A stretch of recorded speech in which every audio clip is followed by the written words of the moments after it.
Hey, good to see y'all again. Just want to do a short video about continuation of my garden 2013. We've had a lot of rain. It's been raining like crazy. I had to fix up my driveway. Got washed out underneath, about to fall in. The creek really came up over the driveway. Rose about 6 feet, came over the driveway actually. Yeah, it's the first time it's ever did that, but the culvert got some debris in it too, but it was still an 8 inches of rain in one night for this area, cloudburst, which is pretty much unheard of. Here's my Native American medicine wheel again. And there's Buck's grave over there. And this is the Celtic medicine wheel with the peace pole in it. The peace pole has in 8 languages. It has may peace prevail on earth. Here it is in English, Spanish, Hopi, Cherokee, French, and Gaelic,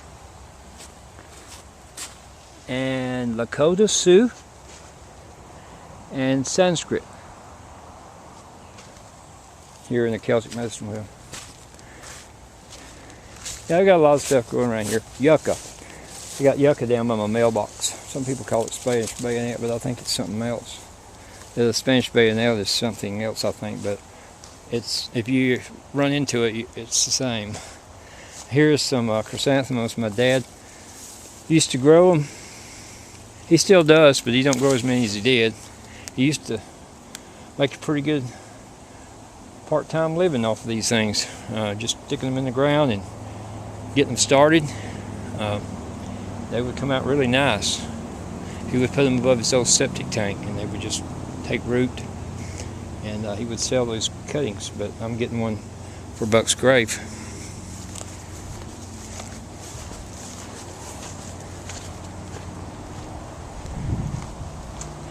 Over here on the western side of the medicine wheel, we've had just so much rain. All right. I like to keep Buck's memory alive because he taught me so much, and I put his grave down here in a very sacred place that I've been coming down to for quite some time, and the reason that I want to remember everything about Buck by doing this is because of what he taught me, or what the Creator taught me through him. And you can learn your lessons of life from any of the 4 directions, any of the directions of the medicine wheel.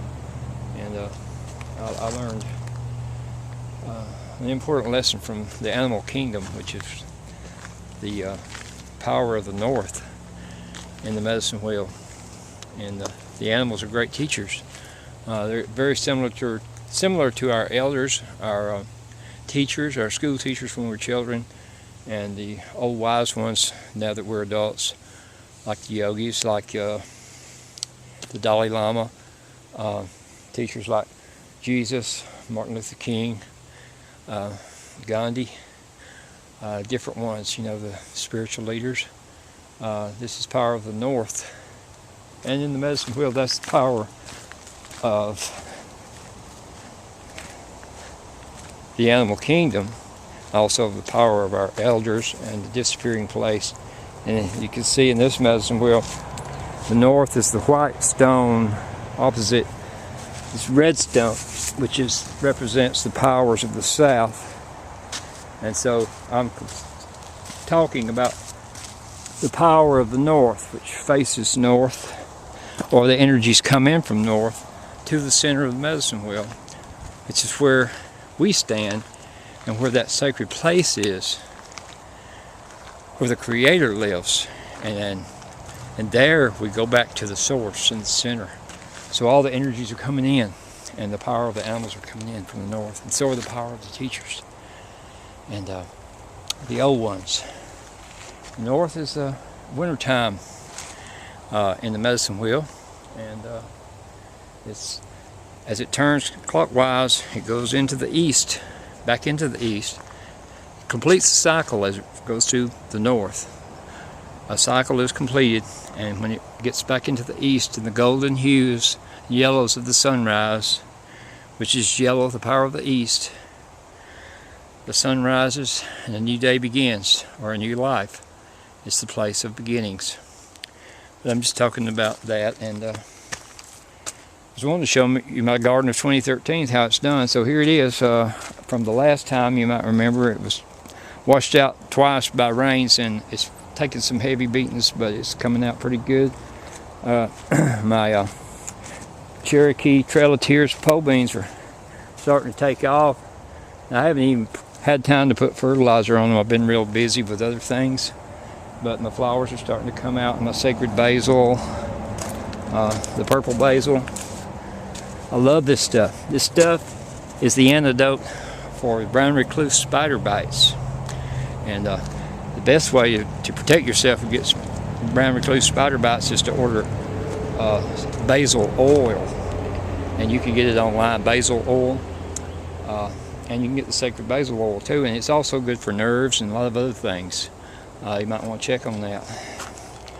But it comes up and grows like a weed. I have to pull it out from around the other plants, but I make sure I got plenty of it to gather. And so here are my beets. Beets are looking pretty good.